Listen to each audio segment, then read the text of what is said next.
મહત્વના સમાચાર અમદાવાદના ઉદય એપાર્ટમેન્ટની સીલિંગનો સ્લેબ ધરાશાયી થયો। સ્લેબ ધરાશાયી થવાને કારણે બે વ્યક્તિ ઇજાગ્રસ્ત થયા। આ ઇજાગ્રસ્તોને તાત્કાલિક સારવાર માટે હોસ્પિટલ લઈ જવામાં આવ્યા।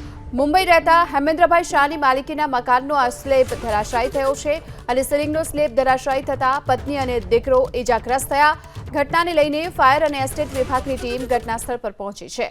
હાલ તો આ બંને જે લોકો ઇજાગ્રસ્ત થયા છે તેમને સારવાર માટે હોસ્પિટલ ખસેડવામાં આવ્યા।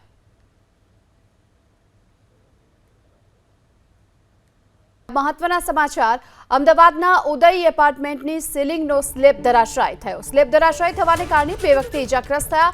આ ઇજાગ્રસ્તોને તાત્કાલિક સારવાર માટે હોસ્પિટલ લઈ જવામાં આવ્યા। મુંબઈ રહેતા હેમેન્દ્રભાઈ શાહની માલિકીના મકાનનો આ સ્લેબ ધરાશાયી થયો છે અને સીલિંગનો સ્લેબ ધરાશાયી થતા પત્ની અને દીકરો ઇજાગ્રસ્ત થયા। ઘટનાને લઈને ફાયર અને એસ્ટેટ વિભાગની ટીમ ઘટનાસ્થળ પર પહોંચી છે।